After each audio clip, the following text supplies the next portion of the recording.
Hey.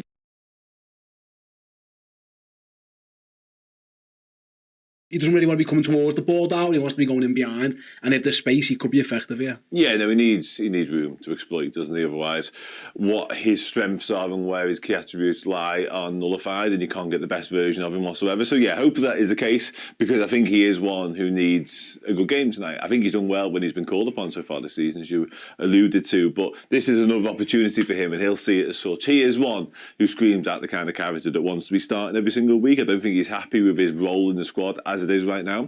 So every single time he steps onto that pitch, he's going to want to lay another marker down and throw the gauntlet down a little bit as Diogo Jota and indeed on a slot and say, next time you come in, Diogo, you're going to need to perform well because I'm knocking on the door. Likewise, the slot, you can't keep leaving me out of these teams because every time I play, I'm delivering and providing assists, goals, whatever it may be. So yeah, massive night for Darwin Núñez, and I hope he delivers. I hope he can bring all the energy, bring all the dynamism he offers in behind. But I do think that link-up play and that ability, and him and Mohamed Salah have actually struck up a really good sort of telepathic relationship in the past 18 months, something like that. So hopefully if that continues, and playing well with Mo Salah is a good way of getting yourself in the eye of the manager as well. So really interesting night for him. But as you say there, I think Bologna will be quite front-footed and look to be quite aggressive. Stylistically, they are different to what we've faced before from Italian teams, certainly that Milan team a couple of weeks ago.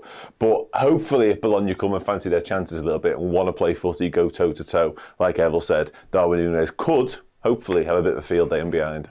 Who do you think, Errol, needs a good performance to guarantee the fact that they play on such a loaded question. No, I've got an answer. He's pointing at the board already. Yo, cut to the board.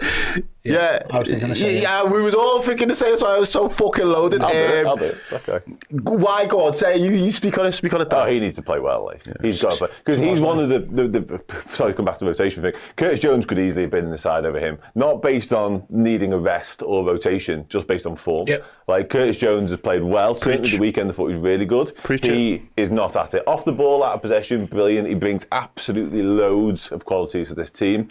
But in possession, he's just not delivering right now. He's second-guessing himself. So he needs to play well tonight. And he can, because he's a wonderful footballer.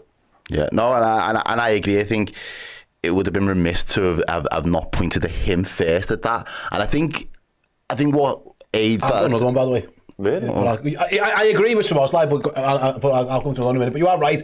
He's the one who's probably struggling a little bit, and there is actually a replacement on the bench capable. Who's probably capable of doing it. Yeah, no, absolutely. And for me, I think it's the levels and the way that we spoke so highly about him last season. That's what's living in our heads rent-free at the moment, that we've seen a version of this guy that can ball out at times when the balance within the midfield wasn't solidified, i.e. McAllister was just getting assimilated in that six that it was it going to work? Was it going to be a stick or twist situation? How was we going to handle it? There wasn't a solid left-sided centre mid either. You know, Jones coming in for periods, having a couple of good games.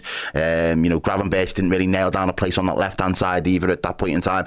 But he seemed to be the shining light. All of a sudden now it's gone 180, and you've got two players there now. Gravenberch is excellent form, best form he's had since he's joined Liverpool. McAllister's, you know, been consistent, you know, performing at a good standard and a good level. Yep. And Szoboszlai looks like the weaker link within that. And I think that's where we're a little bit frustrated as fans. But again, you know, he's got the backing of the manager, and I think that's quite important to be in a bit of a difficult period and a bit of a difficult patch. But the manager still backs you to go out there and actually deliver. So there is something to be said about that.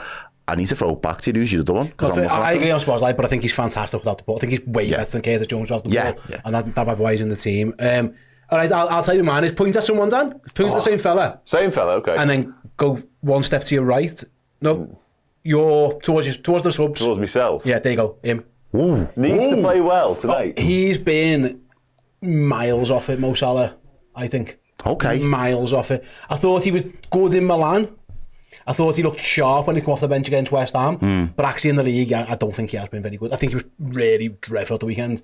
I think actually the penalty kind of glossed over the fact that everything else he did was poor. And I was more annoyed actually for the first time with some of his decision making. And actually his